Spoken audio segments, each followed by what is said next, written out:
paranormal. It surrounds us. It's everywhere. Tonight, you will hear from the people who live and work within these highly active locations, all in the efforts to discover America's most haunted. With your host, ghost hunter and author, Dan Terry.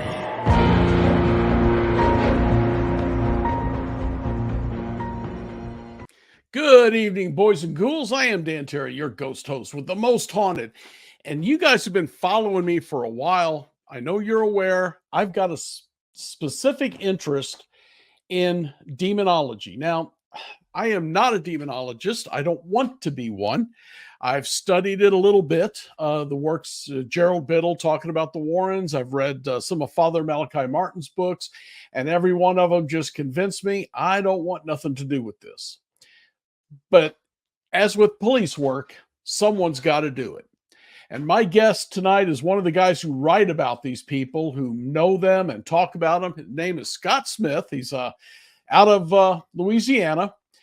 He is a Catholic attorney. He's an author, a really prolific author. You think I got a lot of books. He's got me beat by 3 times or more.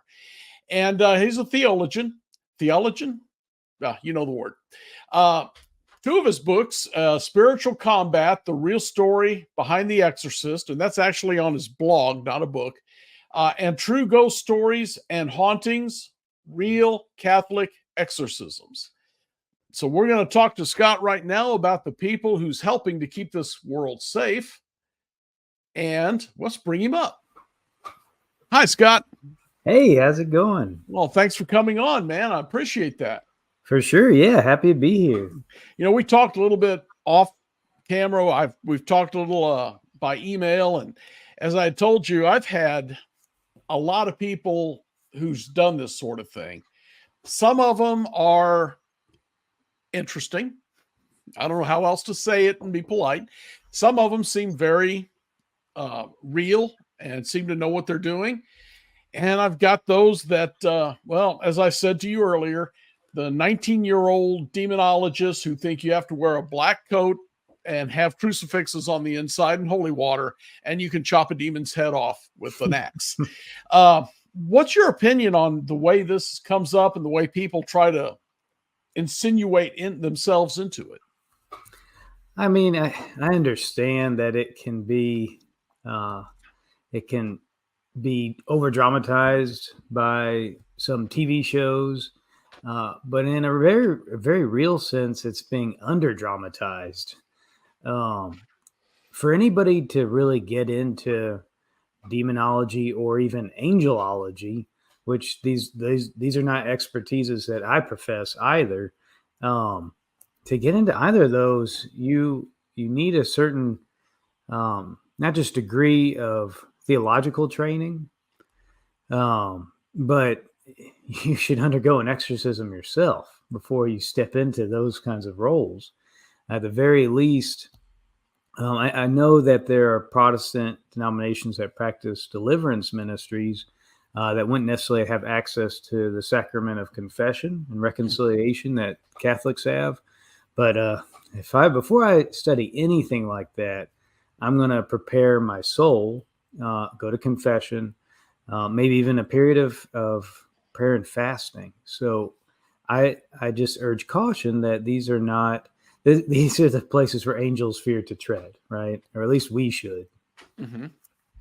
I've known some folks who has been a part of this, and some folks that I actually have worked with in other things, and they have followed exactly what you said. They spend the 24 hours fasting and prayer and trying to, I guess, prepare for it. When you mention that they should undergo an exorcism of their own, do you mean be it one, or are you saying actually they should be checked out and given the okay? To relate a story I heard from a theologian that I admire, I won't say his name, but he was listening to the world's foremost angelologist, or one of them, and it may have even been in Rome.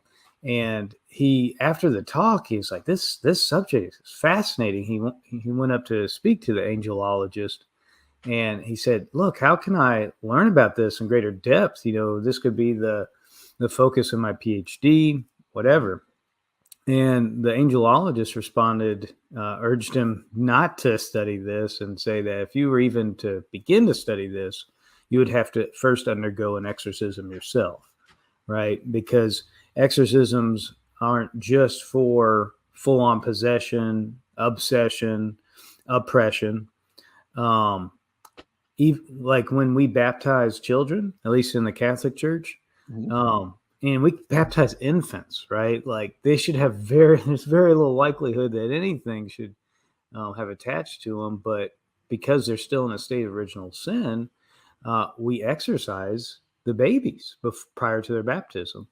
So in a similar way, before someone would undertake that course of study, reading the ancient Jewish texts on angels and demons, the prudent course is for them to first undergo an exorcism. I can absolutely see your point on the demonology side.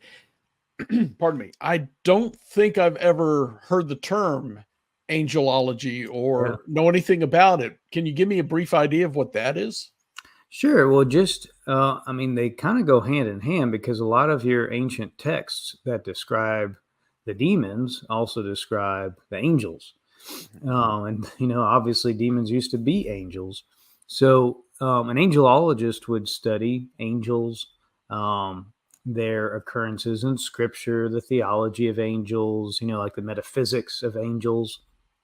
So that's a basic idea. But the reason you'd think you'd be safe studying angels, but even then, these are extremely powerful entities, and it's not so much that an angel would deceive you; an angel would not deceive you, but the demons will.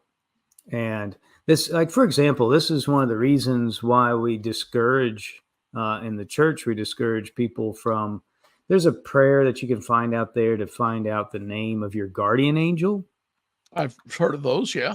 Yeah, and we strongly discourage this because it's much more likely that you're going to get, if you receive a name or receive some correspondence from an angel, it's much more likely to be a demon pretending to be an angel. So it's just, it's something to watch out for.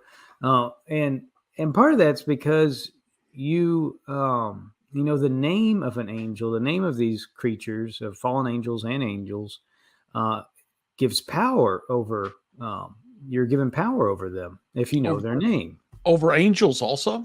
Over angels also. Really? Yeah. And so that's why we like I was telling you before, we just finished the manuscript for a new book on Catholic near-death experiences.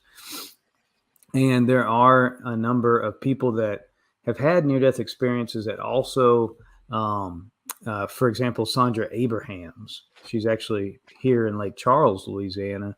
She has almost constant contact with her guardian angels, but she does not ask for their names and even refers them as like GA1, GA2, right? Because she is respectful enough not to ask for their name. It's kind of a private matter, and that something, a kind of knowledge that would be reserved for God alone to have. That's intriguing. I had no idea that. I can't imagine us having power over angels for anything. I know. It's amazing that that because God entrusted man with such dignity, right? Dignity that is even able to surpass that of the angels. That's the reason why Lucifer fell in the first place. That's our understanding, is because it hurt his pride, that a base creature like ourselves could be put above him. And the incarnation, the Immaculate Conception of the Blessed Mother, that just got his goat, so to speak. But he had fallen long before that, hadn't he? Right, but he was able to foresee what was the plan of salvation. Okay. So a big part of, which is something I didn't realize either, I've I heard it in movies, but I don't put any stock in that. So, but a big part of this is the demons or some of the angels were jealous because God gave us what, free will? What do you mean by dignity? Free will, just that we're able to kind of become like God, even enter, not be divinized, but be deified. Okay. So when we eat of the tree of life, as Adam and Eve were cast out of the Garden of Eden unless they eat freely of the tree of life. Mhm. And the new tree of life, according to Catholic theology, is the Eucharist. So that by eating the Eucharist, we'll not just be saved in terms of salvation, but that in heaven we'll become in some way united with the Godhead. We're not going to become gods, but Right. we're going to be able to enter into the divine essence in a real way, fully immerse ourselves into the love of God. And the angels did not like that. They especially did not like the Blessed Mother. They still don't. And that's a really fascinating subject that Mhm. you see kind of a divergence between Catholics and I hope I'll say this as respectfully as I can. I don't mean disrespect by You're it, fine. but anti-Catholics. There's definitely two camps, right? Mhm. And most every exorcist you will talk to or interview that's a Catholic priest will acknowledge that 80-90% of exorcisms, when they reach that final inflection point of success and exorcising the demon, that the Blessed Mother appears. And Okay. she rarely says anything. It's just her presence is it by itself is enough for the demon to know it's time. Okay. Punch their tickets. And what's interesting is from the anti-Catholic perspective, Sean Tabbitt interviewed some people on this as well. But on the other side, there's deliverance ministries that aren't necessarily anti-Catholic, but then like maybe Pentecostal deliverance ministry, they're more anti-Catholic. So they will recognize the appearance of the Blessed Mother, but they at the moment, right before the moment of a successful deliverance session, but they will describe her as a demon, as the Queen of Heaven, which we describe her as the Queen of Heaven too, but they believe that the Queen of Heaven is a demon, is as an ancient demon. So it's just interesting that both acknowledge the Blessed Mother showing up at the success point, at the inflection point of exorcisms, and like I say, the devil just really has an animus against the Blessed Mother, and Okay. yeah, one of the reasons he fell. Scott, I spent a couple of years, a long time ago, studying everything I could and reading about this stuff. Like I said, it convinced me I don't want nothing to do with it. Oh yeah. But here in the last 12 minutes, you've taught me more or told me more than I ever dreamed. And Oh, awesome. there's a lot of this stuff is not covered, even in Father Malachi Martin's books. So yeah. that's pretty wild. On the topic of the exorcisms, you wrote specifically, and I guess in your blog, about the true story or the real story behind The Exorcist. Mm-hmm. I've read a couple of books from about that. Of course, I'm from the St. Louis area, so we all know the story. But what differs from some of the other accounts? What differs from the real account from the movie account, or the Roland Doe account from just other exorcisms? And I'm thinking, well, no, just what differs from what we think we know about it. oh, Again, I've sure. read the books, but Yeah, so it's some interesting Hollywood things that it's a boy, it's not a young girl. Linda Blair, I think, was the actress, Reagan in the movie. And I think it's a fine movie. I think it's Maybe I might not let my kids see it until they're older, but I think it's a fine movie for adults and well done. But yeah, it was a boy, a 13-year-old boy instead of a 13-year-old girl. You know, the kids had two. The actual boy, Roland Doe, of course, that's a pseudonym. His parents were an intact family. In the movie, you have a movie star, actress, mother. In both accounts, there is an involvement of a Ouija board, which, as I was kind of surprised to find out when I was doing research for my book, going through all your most well-known exorcisms, that the Ouija board comes up pretty much every time, or at least a lot. It's predominating. So that Ouija board is involved both in reality and in the movie version. One of the things I think is really interesting now, Roland Doe, with his manifestations, so the real manifestations, like there's a point when he's at his desk in his classroom and the desk is vibrating violently.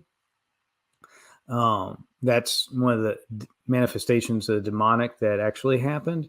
But in the movie, you know, you see all kinds of crazy things. You see the pea soup vomit, the head spinning, the spider walk, the jumping onto the ceiling, all those sorts of things.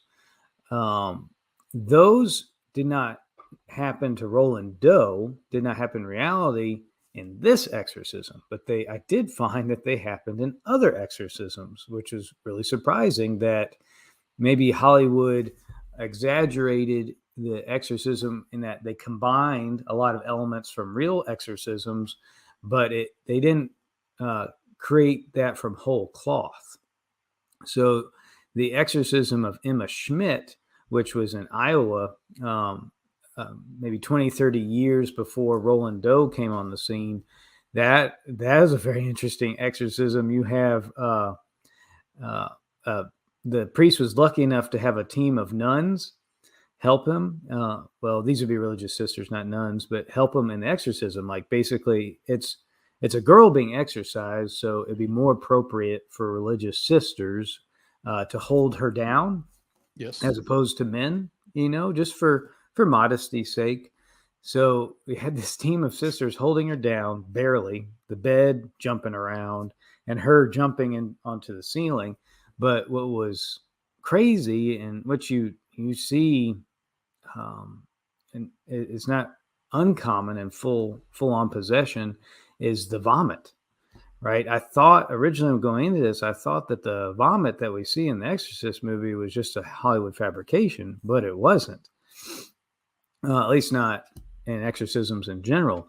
In Emma Schmidt, you have her unable to eat for days and days and days, but nevertheless vomiting buckets full of just this horrible smelling stuff, and these nuns having to take out bucket after bucket of vomit, like even though she's eaten nothing.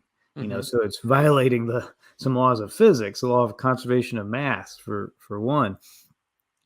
And I'd say the last major difference between the movie and reality, and this is a big difference, is you see, what is it? So the older priest in the movie, played by Max von Sydow, who's got to be one of my favorite, and probably a lot of people's favorite sci-fi horror actors. You know, he's even in The Force Awakens, I think his last movie before he died.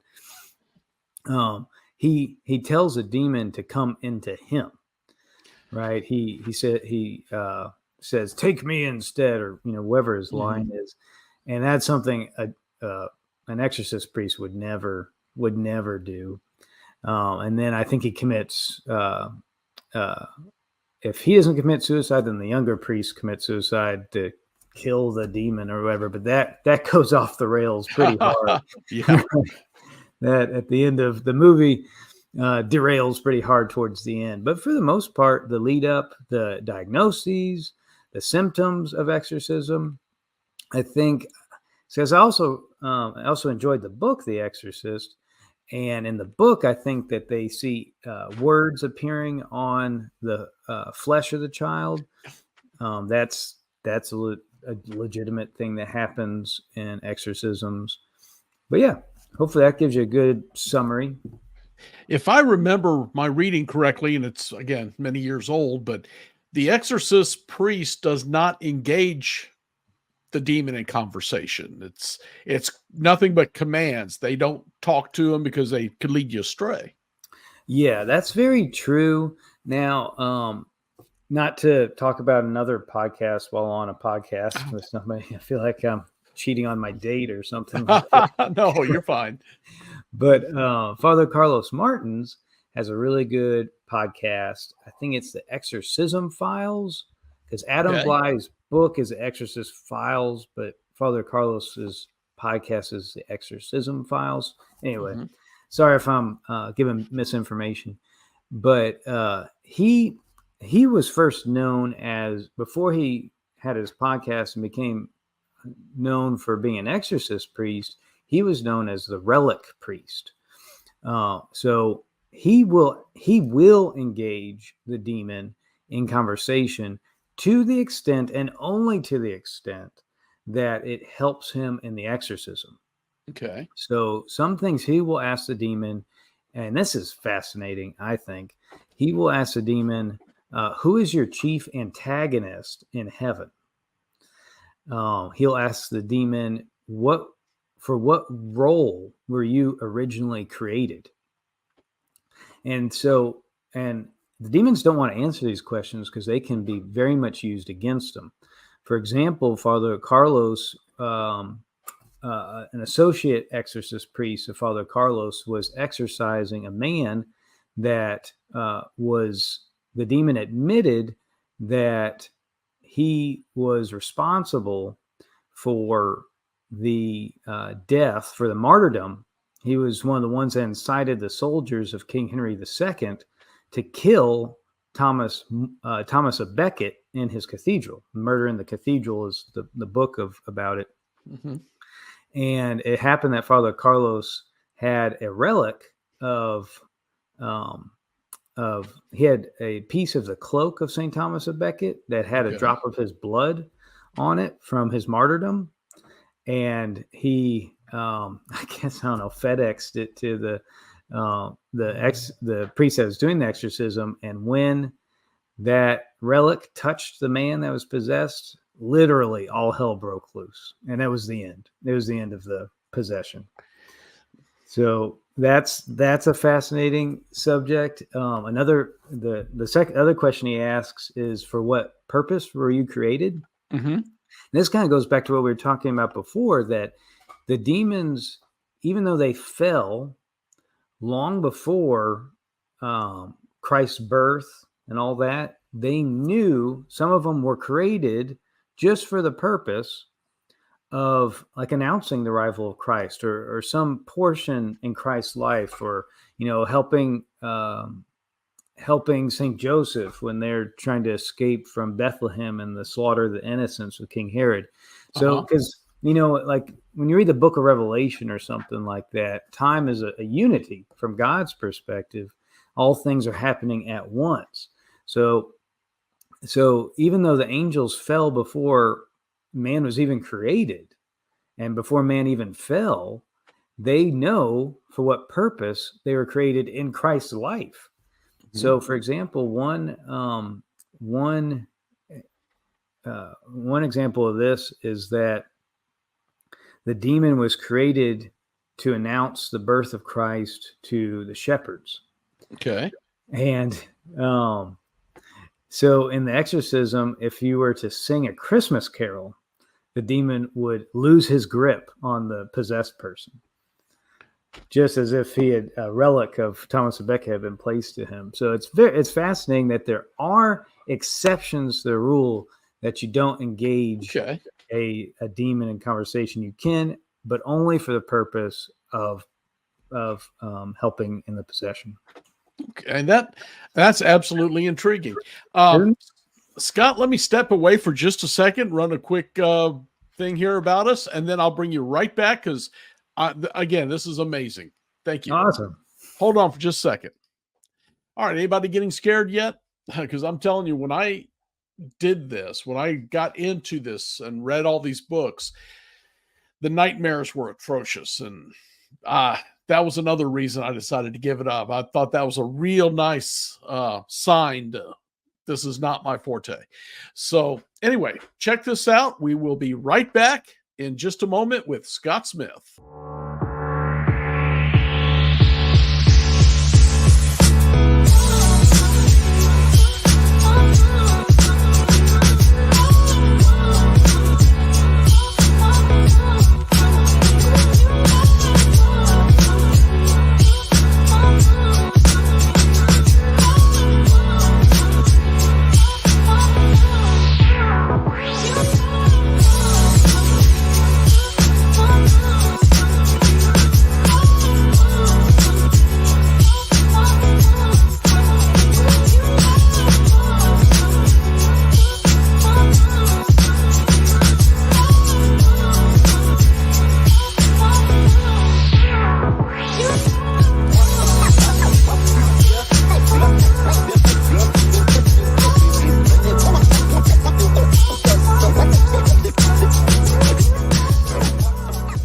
All right, boys and ghouls, we're back, and I would, normally would talk a little bit here, but I want to get back to Scott because this is just intriguing, amazing stuff. Scott, we talked a little bit about the Anneliese case. Can you give them an idea of that one? Sure. Yeah. So the Anneliese Michel case, that was from the 1970s. This was a girl that was full possession, like 16, 17 years old. And she is in Germany, but the reason that this case is so well known is because the movie The Exorcism of Emily Rose was based on her story. Mm-hmm. It's a very interesting exorcism. It's tragic because she ultimately dies from starvation, but it's also not tragic. And I'll get to that soon.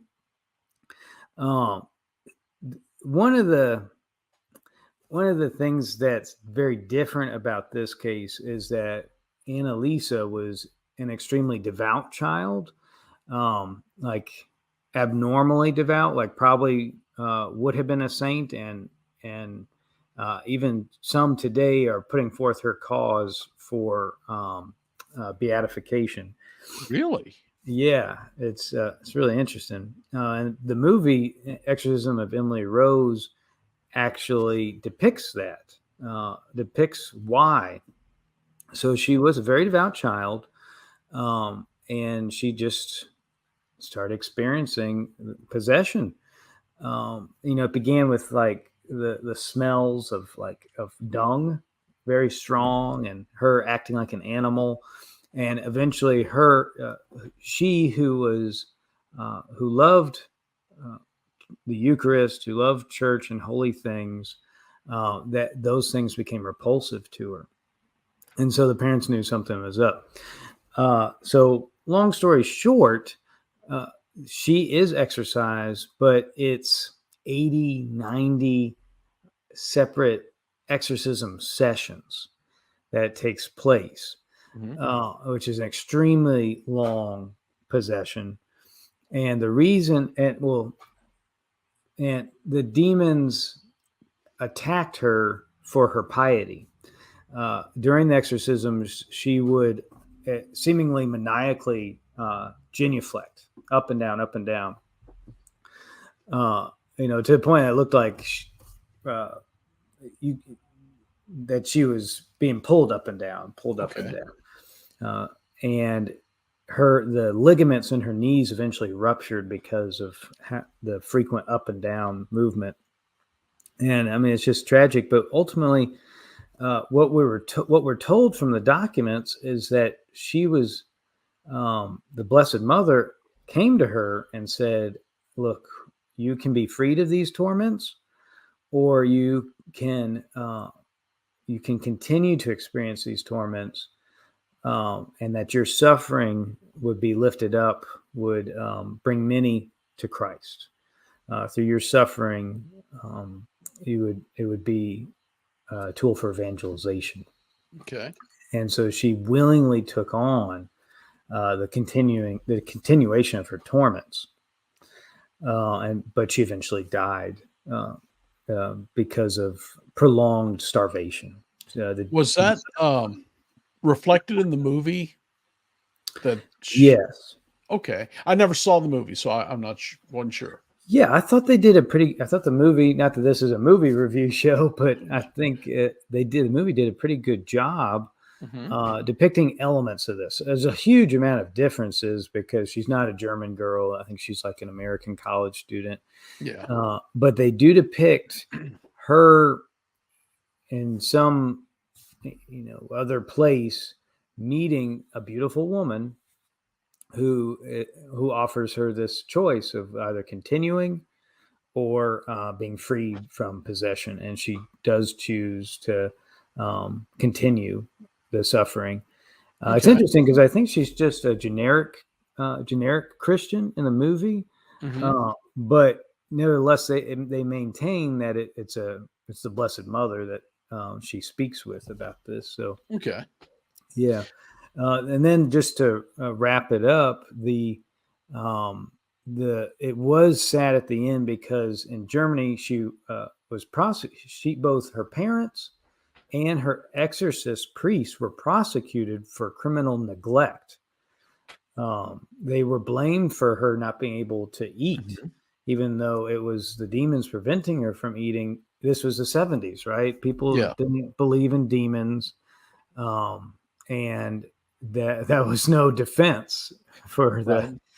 I think the parents were ultimately exonerated, and so were the priests. But it was a lengthy court trial, and because this became a matter of public record of the court, that's why you can find online the recordings of her exorcism sessions, and they are challenging to listen to. I don't think I want to. We also talked earlier that even the study of this can bring unwanted attention, and it seems to me that would bring unwanted attention just listening to that. It may. You need to be emotionally prepared to listen to something like that, and it may, for certain people, it may put them in a bad place. So it's never easy to listen to, though. I tell you, I did not listen to all 90 sessions. I can promise you that. You mentioned the Iowa case from the 1930s, I think it was.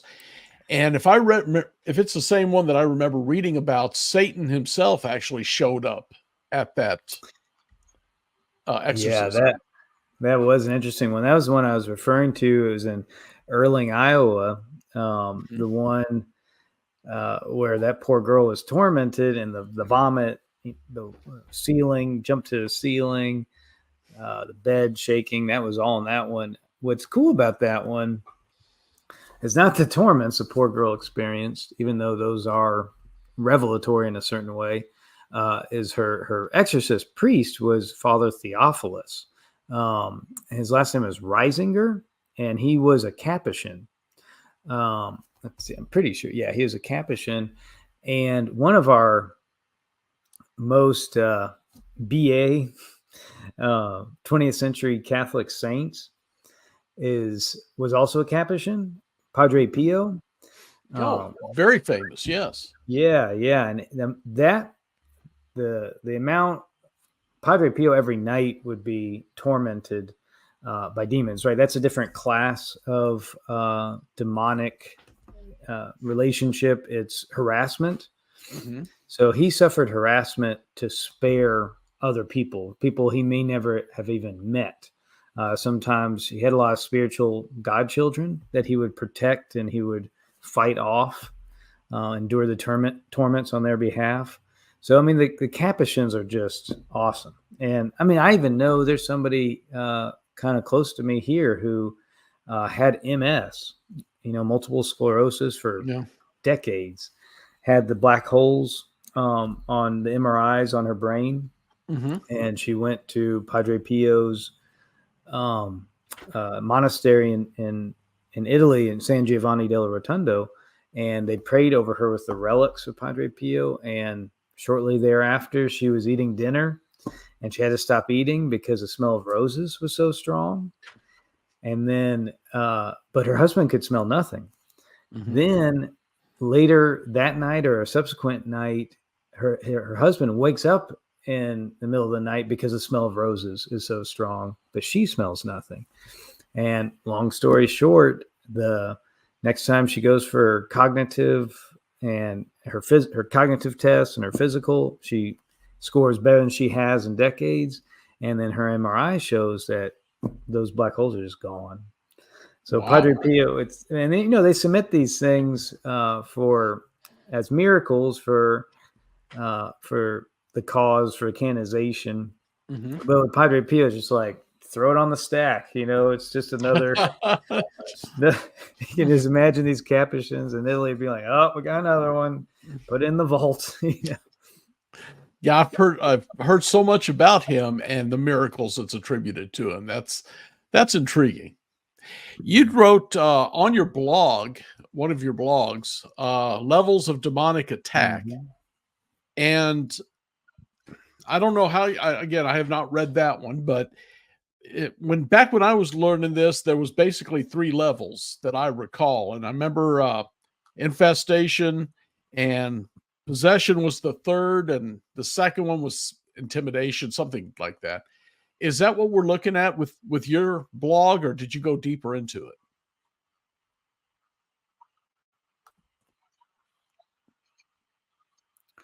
Right. So, I mean, you pretty much got them.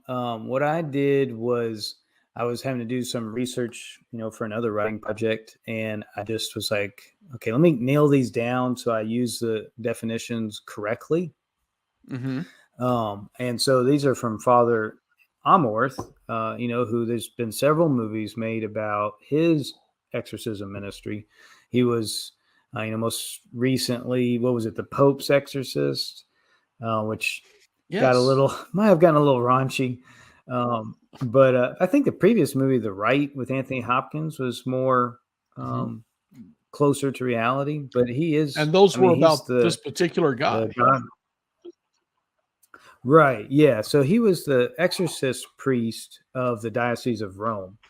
And he trained most all your exorcist priests out there in some form or fashion existing Mhm. today. Because what happened post Vatican II in the 70s and 80s, there was this confluence of effects. And church, for a while there, was like, we don't really believe in the devil. Mhm. The devil is just a personification of social sin, or whatever. I remember that. Is Yeah. heretical. I mean, but there were, yeah, there were several. I mean, there's that might have been the popular line that people were using, but people in the know never gave up on the reality of evil. Mhm. But the number of priests that were being trained as exorcist priests, which it's very much you need to apprentice and Right. practice and learn your own technique. That whole system, like a guild system for exorcist priests, just was smothered.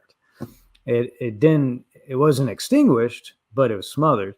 And Father Gabriel was endured all that, and even trained the resurgence of the new wave of exorcist priests to kind of um, to fill in the gap from all those that were Mhm. dying out. So a very important figure, and I think until his death, which was pretty recent, most important exorcist figure in living in the latter 20th century, if only for his influence and impact. And yeah, he's got a couple of movies about him to boot. But yeah, so this is from his book, which I think is a very good read. The Story of an Exorcist, or sorry, An Exorcist Tells His Story. He's got a Okay. couple books out, and they're all from Ignatius Press. And his books are not, they read as understatement, they're not overly dramatic. He'll be describing pretty dramatic things in a very casual way. Is kind of his style. People talk about him training them as exorcist priests, and like the possessed person will just start levitating up out of their chair, and he'll just calmly put the hand on the shoulder and push them back down. It's just a very he just seen so much in his life that there's very little that could ruffle his feathers. So yeah, this from Father Gabriel, this is the 6 levels. Oh, shoot. 5 big 3 that you mentioned, right? Possession, oppression, obsession. But then those are when you somehow enter into covenant with a demon or with evil.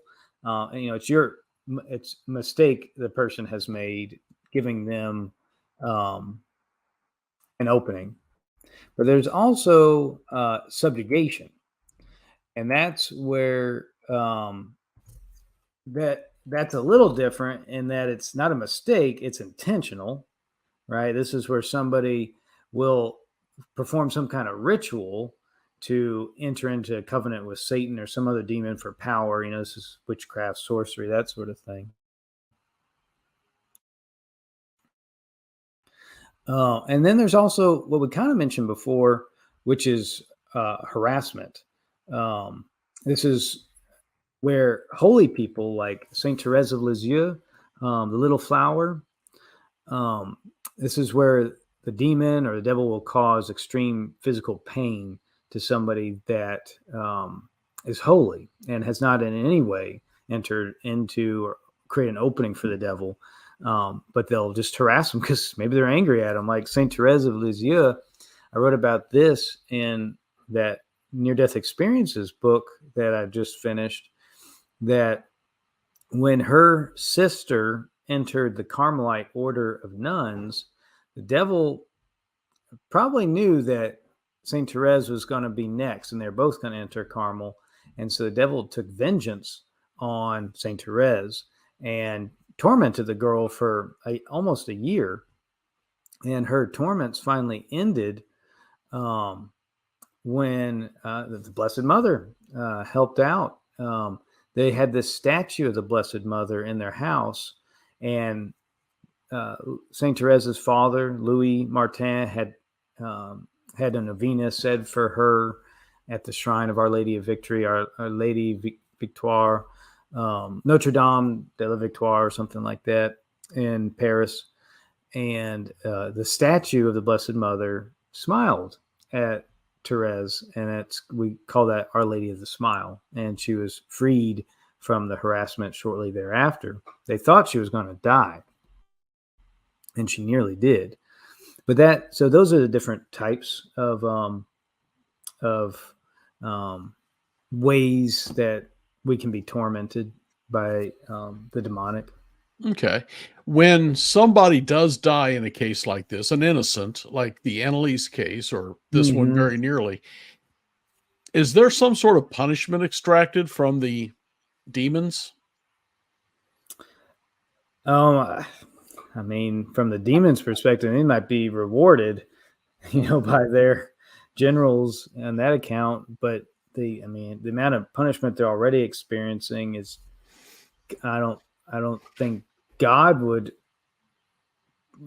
punish them any more, if that's the right way to even phrase that. I think just their fun is over and they're expelled. Okay. And sent back. They're sent back. They have to go back. The Exorcist will even say sometimes when the Blessed Mother shows up, it's like in Looney Tunes when the floor under them has disappeared, but they're still kind of suspended there before they drop out of sight. But I think, in a sense, they are punished when the person becomes holier from having been tormented. Of course, if they survive. If they don't survive, if their story inspires other people to holiness, then, I know that cannot be a fun thing for the demon. And you brought up the smell of roses. The stories I'd read, that showed up in a lot of them. Yeah. So that's some kind of holy sign, I suppose. Yeah. And speaking of Saint Therese, like she has a novena is a 9-day series of prayers that you say that a saint would intercede for you. They're not gods. They're just interceding. They're just begging Jesus on our behalves for whatever prayer we have. And with Saint Therese of Lisieux, her novena is also known for being associated with the smell of roses, or on the 9th day, you receive a rose. And wow.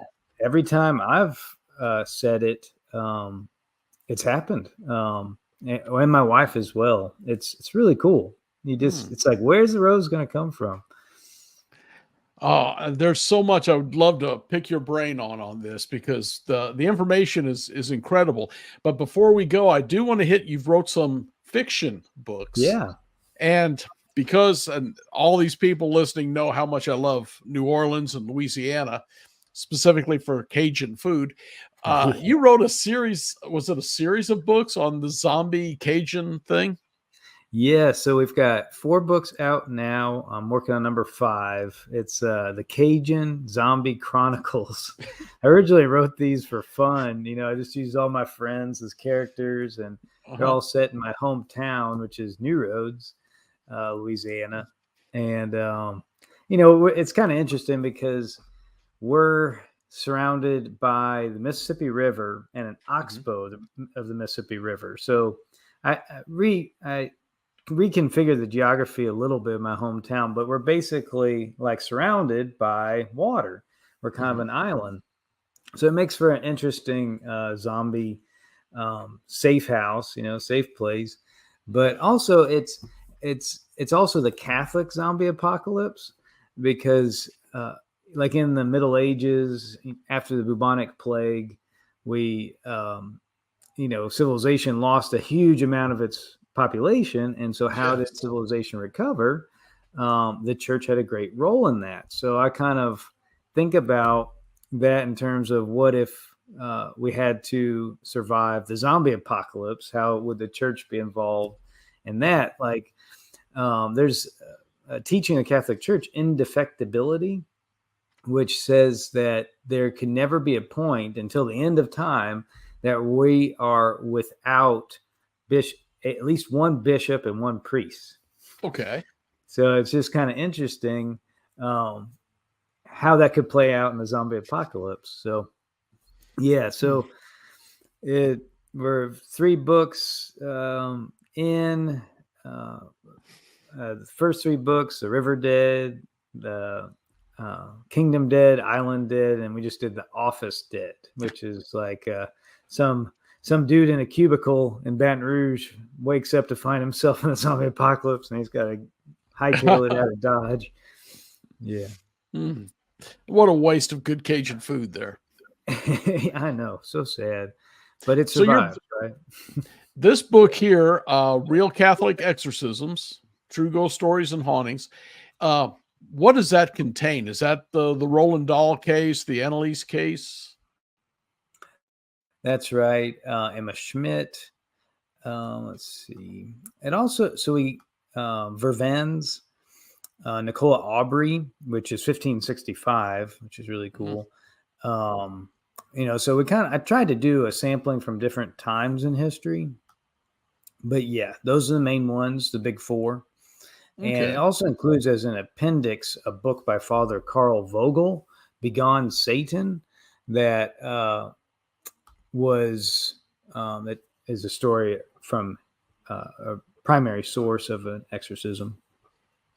Okay. And then the Scott Smith blog, which is going across the screen now, tells us more about the levels of demonic attack.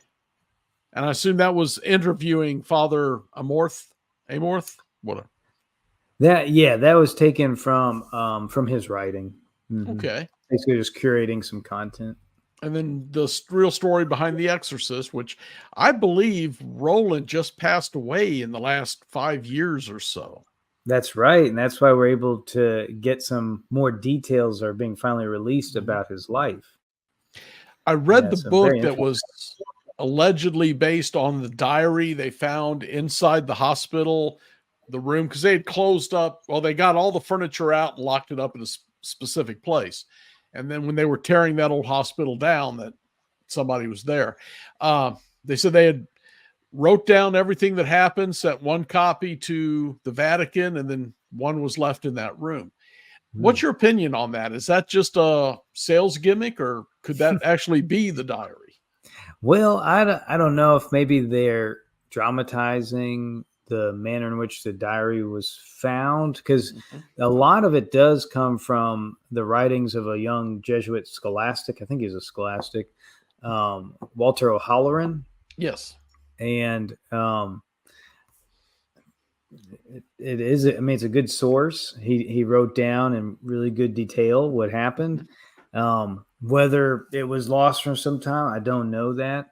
What's interesting though, and from what I like the perspective of it being Jesuit priests that exorcised Roland Doe, because Jesuits were some of the ones that in the 70s and 80s were like, the devil doesn't exist anymore. Right. It's also interesting because I used to be a Jesuit. I was a Jesuit novice. I ended up dropping out of seminary. You know, I'm now married with a number of children, but I appreciate these Jesuits originally at Georgetown in DC, and then at St. Louis University. I even knew there's a Nathan O'Halloran, a Jesuit that I don't know, maybe he's a spiritual heir to Walter O'Halloran that wrote these diaries.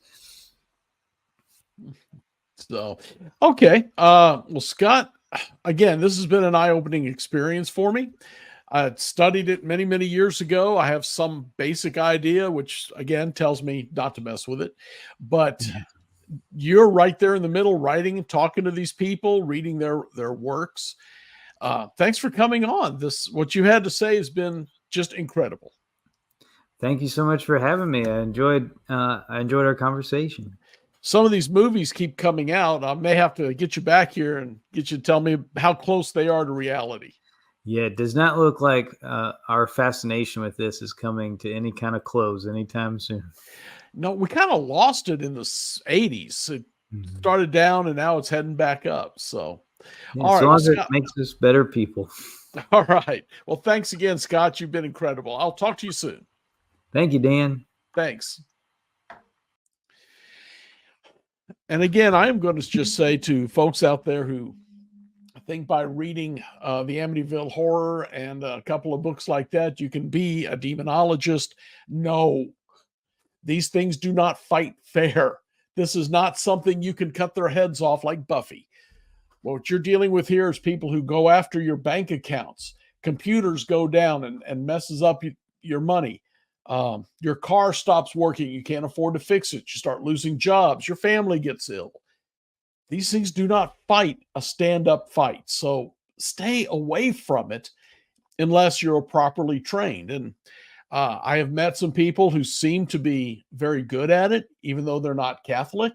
But I also know that there was times even the Jewish faith would send their people to a Catholic priest for help. Roland was a Baptist or something else before he went, because they sent him to a Catholic priest for help. So my thing is, if you're not trained by these professionals, folks, stay away from it. But you can at least listen to folks like Scott. You can listen to others. Read those books like that. It's fine. Just be careful. And while you're doing all of this, I think it's important to remember you need to get on the UNX network and become a member. Why? Well, you get access to the X blog. You get emails of what's going on. You get to read about UFO flaps when they're happening, cryptids, aliens, men in black, government conspiracy. And of course, I'm usually there with some kind of ghost story or legend. I had a book recently, or an article recently, just on Jack the Ripper being from America. A lot of neat stuff like that. So you should become a member. You also get, when you become a member, which is free, the UNX magazine, which comes out every week. or I'm sorry, every month. And the stories are written by some of the best people in this field. And again, it comes right to you monthly through the email. You can read it at your leisure. It's yours. It comes through in a PDF form. And again, as you can see by the covers here, we're dealing with haunted battleships, disturbing events, witch trials, time slips, time problems, UFOs, cryptids, again, government conspiracy, history, historical things, so much. So you need to get onto the unxnetwork.com and subscribe. Go to unxnetwork.com. You go down on the front page, there's a place to put in your email address. You're done. And you get all of that neat stuff. We just had our X-Con for the year. And I know we're going back to the Oasis Hotel in Springfield, Missouri next year for another one. So guys, now's the time to jump in here, get in on the ground floor, because we're going to do nothing but go up. I want to thank Scott again for coming. Check out his blog again. It was the Scott Smith blog. And check out what he's doing, what he's saying, because man obviously knows what he's talking about. And most important of all, even though Halloween's over, I want you guys all to stay spooked. Good night.